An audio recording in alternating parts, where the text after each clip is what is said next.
नमस्कार दोस्तों, स्वागत है आपका study for public service commission में।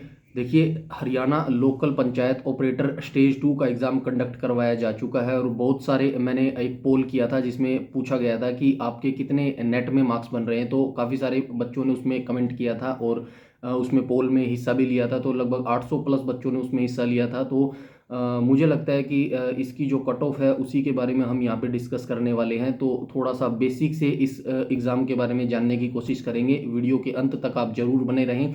अंत में मैं आपको ये भी बताने वाला हूँ कि जो अभी 2024 की जो हरियाणा पुलिस कांस्टेबल और एसआई की भर्ती आने वाली है उसमें क्या कुछ रूल चेंज किए गए हैं और कब तक इसका नोटिफिकेशन आ सकता है। बच्चे काफ़ी परेशान हैं, काफ़ी टाइम से हरियाणा पुलिस की जो भर्ती है वो नहीं आई है। तो उसी को मद्देनज़र रखते हुए हरियाणा सरकार के द्वारा इसमें 3 साल की छूट भी दे दी गई है। अब जो हरियाणा पुलिस 2024 का नोटिफिकेशन आएगा, सब इंस्पेक्टर और कांस्टेबल के पदों पर नोटिफिकेशन आएगा, उसमें अब सभी बच्चों को, जर्नल वाले बच्चों को भी इंक्लूड करके सभी बच्चों को 3 साल की ये छूट दे दी गई है। बट अब ये देखना ये रहेगा नोटिफिकेशन में कि जो एज काउंटिंग है वो कब से की जाएगी इनके द्वारा। तो इस पर्टिकुलर वीडियो में हम इन सब मुद्दों पर बात करने वाले हैं, तो वीडियो के अंत तक आप जरूर बने रहें।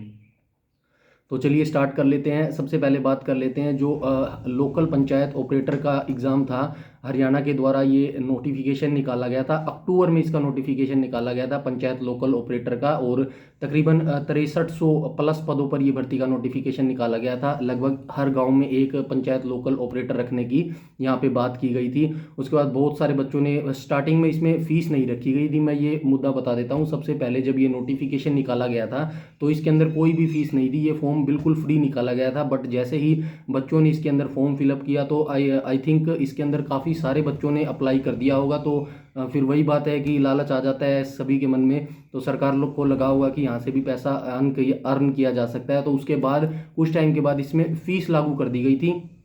तो फीस लागू करने के बाद बच्चों ने इसके अंदर फॉर्म भी भरा। तो फिर उसके बाद इसकी एग्ज़ाम डेट निर्धारित कर दी गई थी। 17 जनवरी को 2024 को इसका स्टेज 1 का एग्ज़ाम कंडक्ट करवाया गया था। काफ़ी सारे बच्चे दे के आए थे। उसके उसी दिन जस्ट 2-3 घंटे के बाद इसकी आंसर की रिलीज़ कर दी गई थी, और 1 वीक के बाद, आफ्टर 1 वीक, इसका स्टेज 1 का रिजल्ट भी डिक्लेयर कर दिया गया था।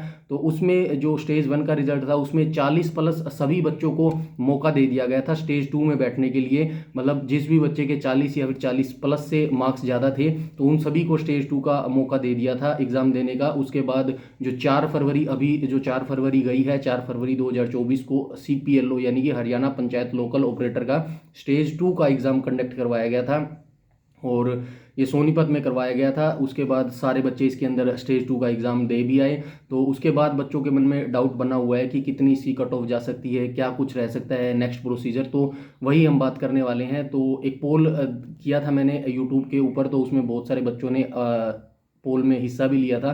तो उसी के मद्देनज़र रखते हुए मुझे लगता है कि जो इसकी कट ऑफ रह सकती है, देखिए मैं कोई एग्जैक्ट नहीं बता रहा कि इसकी कट ऑफ इतनी ही जाएगी, कम भी रह सकती है। और मैं पर्सनली चाहता हूँ कि कट ऑफ नीचे जाए, जिससे कि सभी बच्चों को नौकरी मिल जाए, रोजगार मिल जाए। ये बहुत अच्छी बात रहेगी।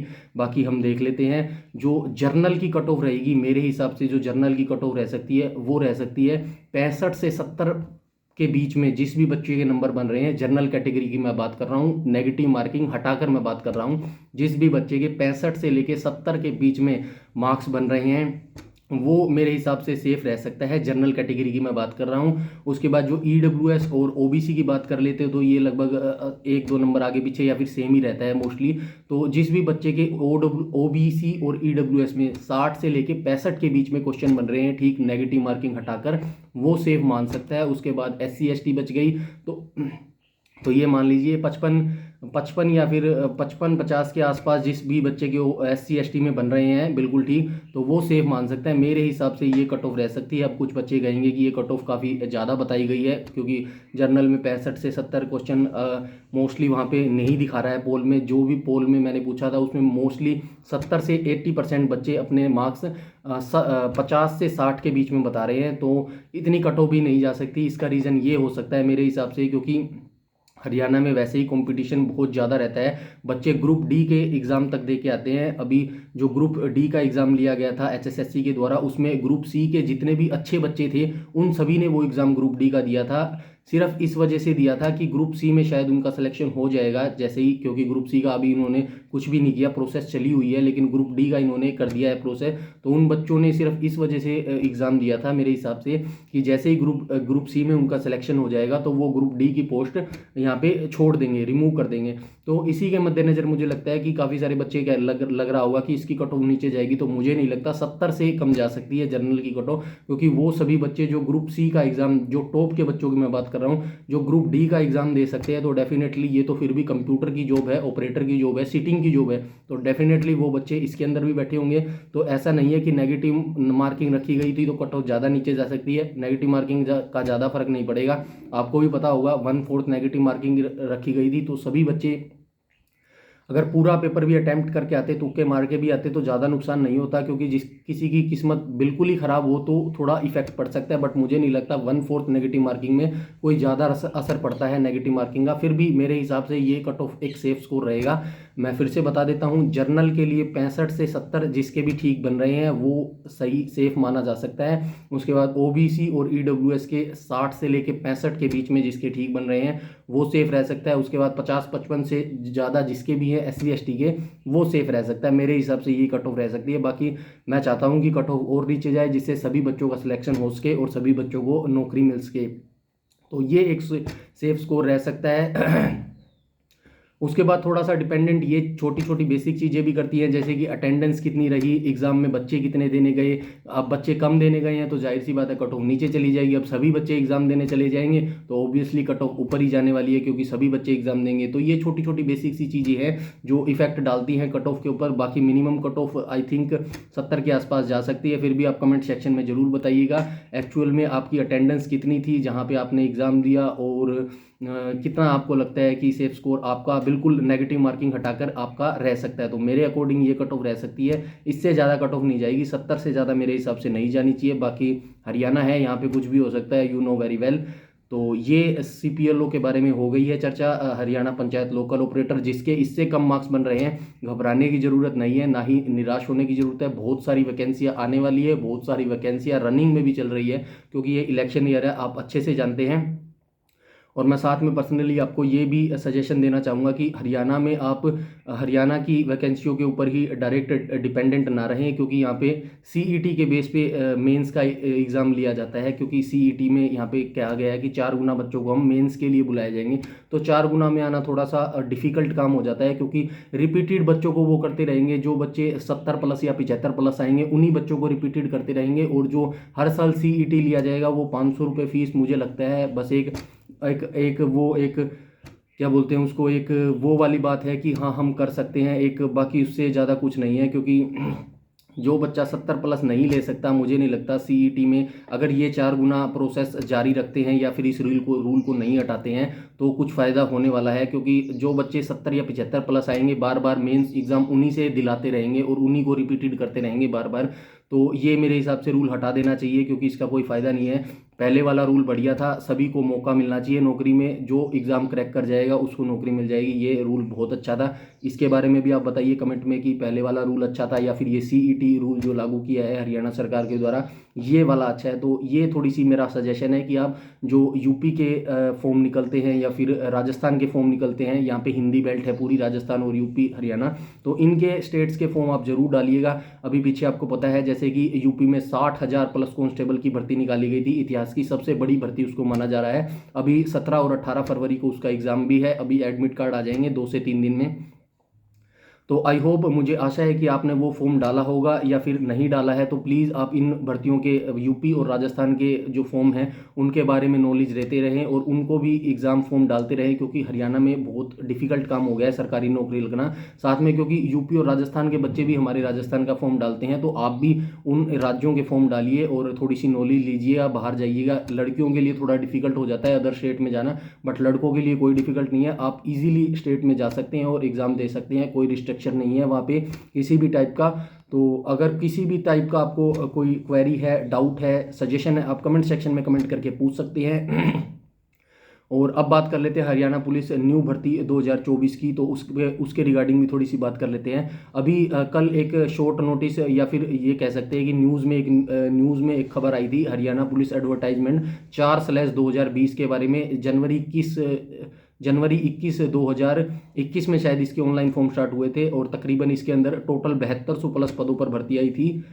5500 इसके अंदर कांस्टेबल की भर्ती आई थी, और एसआई की भर्ती आई थी, और दुर्गा शक्ति की जो भर्ती थी वो आई थी। तीनों को मिलाकर 7200 प्लस पदों पर ये भर्ती का नोटिफिकेशन निकाला गया था। उसके बाद अभी कल एक शॉर्ट अखबार में नोटिस डाला गया है, जिसमें बताया गया है कि 1199 बच्चों, तकरीबन 1200 बच्चों को यहाँ पे और रोजगार देने की बात कर रहे हैं। तो वेटिंग लिस्ट जारी, एक तरीके से आप मान सकते हैं कि वेटिंग लिस्ट जारी करने वाले हैं। तो ये काफ़ी अच्छा प्रयास है सरकार का कि 1199 बच्चों को और नौकरी मिलने वाली है। तो जो भी बच्चे advertisement number 4/2020 Haryana police constable 7200 plus जिसके अंदर भर्ती थी, जनवरी 2021 में ये फॉर्म फिलअप किए थे। तो जो भी बच्चे इससे संबंधित हैं वो लगातार HSSC की ऑफिशियल वेबसाइट पर जाते रहें और चेक करते रहें। बट कोई ज़रूरी नहीं है, मैं यहाँ पे भी आपको बता दूँ, आप चैनल ज्वाइन कर लीजिएगा। जैसे ही लिस्ट आएगी 1199 बच्चों की, मैं टेलीग्राम पर शेयर कर दूंगा, आपको सूचित कर दूंगा। वहाँ से आप जरूर देखिएगा कि आपका नाम उसके अंदर आ जाए, तो काफ़ी अच्छी बात होगी, आपका सिलेक्शन हो जाए हरियाणा पुलिस में। क्योंकि हरियाणा पुलिस में लगने का सभी बच्चों का सपना होता है, हरियाणा पुलिस में जॉब करने का। तो आप उस लिस्ट को जरूर देखिएगा कि आपका नाम उसके अंदर आ जाए। और जो हरियाणा पुलिस 2024 का नोटिफिकेशन है वो आपको फरवरी में देखने को मिल सकता है। फरवरी में अब इनके रूल भी थोड़े से चेंज कर दिए गए हैं। रूल का जो गृह मंत्रालय के द्वारा भेजा गया था, उनके द्वारा डिटेल नोटिफिकेशन जारी कर दिया गया है। उस पर भी डिटेल से नोटिफिकेशन पर वीडियो मैंने बना दी है, आपको चैनल पर मिल जाएगी अगर आपने उन रूल्स को नहीं देखा है, जिसमें साफ क्लियर कर दिया गया है। काफ़ी रूल्स उसमें चेंज किए गए हैं। एजुकेशन क्वालिफिकेशन के उसमें अब कोई नंबर नहीं मिलेंगे। जो सोशियो इकोनॉमिक क्राइटेरिया के होंगे उसमें सिर्फ मैक्सिमम आपको 5 मार्क्स मिलेंगे। और जो पहले एजुकेशन क्वालिफिकेशन के मार्क्स मिलते थे, +2 वाला बच्चा होता था वो पहले ही रेस से बाहर हो जाता था। बट अब सभी को मुझे लग रहा है इक्वली मौका मिल रहा है। तो जो इसका नोटिफिकेशन है वो फरवरी में आपको देखने को मिल सकता है। और इस नोटिफिकेशन में साफ कर दिया है कि हरियाणा जीके से 20 क्वेश्चन पूछे जाएंगे और कंप्यूटर से यहाँ पे 10 क्वेश्चन पूछे जाएंगे। तो 30 मार्क्स तो यहीं से हो गए हैं आपके। तो और जैसे ही डिटेल नोटिफिकेशन आएगा उसमें क्लियर हो जाएगा कि सब्जेक्ट से कितने मार्क्स पूछे जाएंगे। तो बट इसमें यहाँ बताया गया है कि कंप्यूटर और जीके आपसे डेफिनेटली पूछा जाएगा। तो 30 नंबर यहाँ से हो गए। और हरियाणा जीके की जैसे ही नोटिफिकेशन आ जाएगा तो कंप्लीट तैयारी हम अपने चैनल पर करवाएंगे। History, geography, polity, environment, agriculture, Haryana GK, everything, computer science, सारे सब्जेक्ट हम यहाँ पे बिल्कुल फ्री में आपको करवाएंगे। तकरीबन 5000 प्लस क्वेश्चन आपको यहाँ पे करवाएंगे। इससे बाहर मुझे नहीं लगता कि कोई क्वेश्चन जा सकता है। फिर भी देखिए हरियाणा है, कुछ कहा नहीं जा सकता। तो बिल्कुल फ्री में तैयारी करवाएंगे, आपके साथ लग के तैयारी करवाएंगे। नोटिफिकेशन आने तक और जब आपका जो ज्वाइनिंग मतलब जब आपका एग्ज़ाम हो जाएगा तब तक आपके साथ बैठ के आपके साथ तैयारी करवाएंगे। तो आप चैनल को ज्वाइन कर सकते हैं। और ये थी मेरे हिसाब से। और जो CPLO का रिजल्ट है, हरियाणा पंचायत लोकल ऑपरेटर का रिजल्ट है, वो मुझे लगता है नेक्स्ट वीक आ सकता है। 18 तारीख संडे है, 18 फरवरी तक आपका रिजल्ट आ सकता है, या फिर ज़्यादा से ज़्यादा फरवरी के एंड तक आपका रिजल्ट आ जाएगा। इससे ज़्यादा लेट नहीं होगा हरियाणा पंचायत लोकल ऑपरेटर का। और जो मैंने कट ऑफ बताई है मेरे हिसाब से ये सेफ स्कोर रह सकता है। बाकी मैं चाहता हूं कि नीचे कट हो जाए तो सभी बच्चों का इसमें सिलेक्शन हो सके। तो ये एक इंपॉर्टेंट जानकारी थी जो आप सभी बच्चों के साथ मुझे शेयर करनी थी। बाकी आपके जो कमेंट है, क्वेरी है, डाउट है, वो कमेंट सेक्शन में आप कमेंट करके पूछ सकते हैं। किसी भी प्रकार की दिक्कत है आपको, आप कमेंट सेक्शन में कमेंट करके पूछ सकते हैं। वीडियो अच्छी लगे तो लाइक कीजिएगा, शेयर कीजिएगा। और चैनल पर पहली बार विजिट कर रहे हैं तो चैनल को सब्सक्राइब करिएगा और बेल आइकन बटन को भी टैप कर लीजिएगा, ताकि समय पर आपको सारी नोटिफिकेशन मिलती रहे। यूट्यूब में हमें फॉलो करते हैं तो प्लीज़ हमारा टेलीग्राम ग्रुप जरूर से जरूर ज्वाइन कर लीजिएगा। सारी नोटिफिकेशन, सारी अपडेट, सब कुछ वहाँ पर बता दिया जाता है। अगर आप पर्सनली हमसे चैट करना चाहते हैं या DM करना चाहते हैं तो हमारी फेसबुक जो पेज है, study for public service commission का जो फेसबुक पेज है, वहाँ पर आप पर्सनली DM कर सकते हैं, मैसेज कर सकते हैं। इस वीडियो में इतना ही रखते हैं, तब तक के लिए धन्यवाद।